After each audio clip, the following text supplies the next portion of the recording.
Folks, back to Granbury TV, and it's time for our weekly Sheriff's Report. How are you doing? Doing good. How are you? I'm pretty good. It's been a long week, I must say, but that has been the consensus on Facebook. Is it's just been a week full of Mondays. So, but it's Friday, so I'm happy.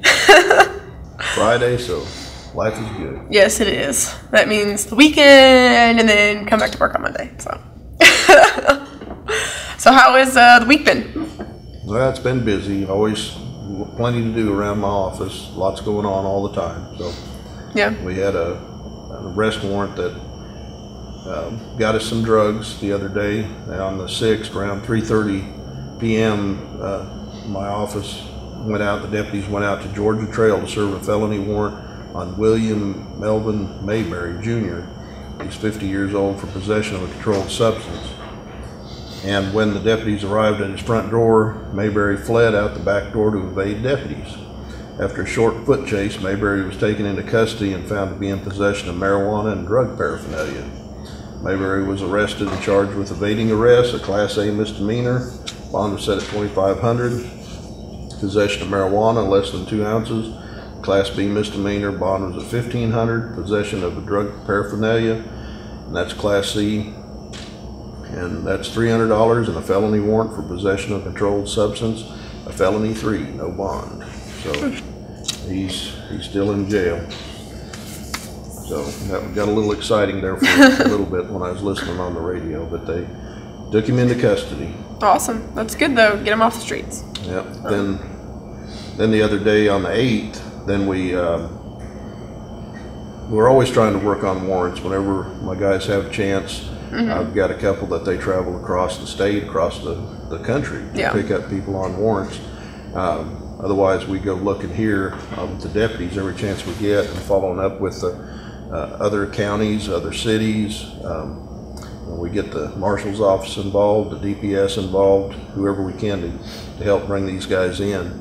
And we had a guy with a warrant for indecency with a child, and he was supposed to still be in Hood County, and so my guys started looking for him the other day, just all day long looking for him, following up on different addresses, and finally he decided the heat was too hot, and he came and turned himself in on Wednesday at about 8. Jesse Michael Cantrell, 29 years old, turned himself in at the sheriff's office for a warrant on indecency with a child, and that's a felony 2. And the charges stem from an incident that occurred in Hood County with a child under the age of 14 who knew the suspect. He's still in my jail. Seems like there's more of those cases coming up more recently.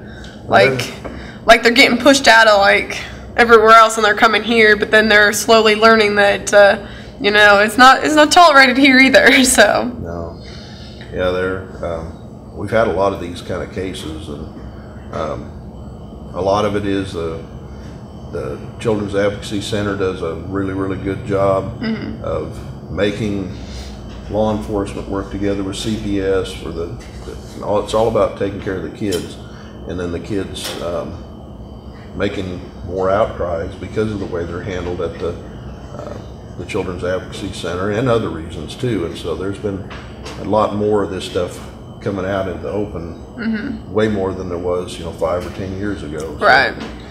It's a sad thing when this kind of stuff happens, but we deal with it and go on and try to work with those kids, and that's a big part of what the CAC does is work with the kids and make it as less traumatic as possible on them, and get the healing to begin right away with counseling and other things, so they can move on in their life, and we can get these guys put in jail and move forward with them. Indeed. So Is that all the stories you have for us this week? Has it been kind of one of those weeks where lots of stuff has gone on, but can't really talk about it right now? Yeah, my investigators, I met with them yesterday, and they've got a number of different things going on around the county, so that'll probably be hopefully more news next week. They always have lots of ongoing stuff in the works, so I never know where they're going to turn up or what's going to happen, and but this week it's been busy, but not anything really making news. So yeah. Okay, well then I guess it's time for Crime Stoppers. Crime of the week. Crime Stoppers needs information on a burglary of a habitation. The burglary occurred on Blue Ridge Road in Rolling Hill Shores. Unknown suspects took 4 guns and other items. A Colt Model 1851 Navy black powder pistol, 36 caliber pocket pistol, police black powder pistol, 36 caliber Savage over and under shotgun, a 22 caliber 12 gauge Mossberg and a pump shotgun 12 gauge, Olympus Stylus Tough 8000, I guess that's a digital camera, black Bushnell mini binoculars, ammunition, old photographs from the 1940s, and an antique stethoscope, and 2 lens cameras. Wow. Anyone with information on a burglary of a habitation is asked to contact Crime Stoppers at 817-573-TIPS, or you may go online to the Hood County Crime Stoppers website, hoodcountycrimestoppers.com, to submit a tip online. All tips remain anonymous. Upon arrest and indictment, you could receive up to a $1,000 reward. That's a lot of stuff that they took. Or it seems like it as you're listing it off. Well, it's quite a bit of stuff, and it's always bad when there's guns that are taken and they're out on the street. A lot of these, the black powder type pistols, then those will probably be sold or traded for something. But it's always, they can still use this in another commission of a crime. So right. Hate it when anybody has their home violated by a burglary.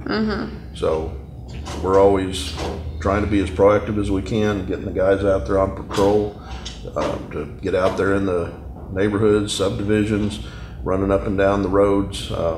Sometimes this stuff happens, though. It's hard to be everywhere. It's hard to. I don't have enough deputies to have them everywhere all 24 hours a day, 7 days a week. But we do the best we can, and then when something does happen, we'll get on it and see what evidence we can find, help us get to that criminal that committed that crime. Awesome. Well, I guess if you don't have anything else for us, I guess we're going to see you next week.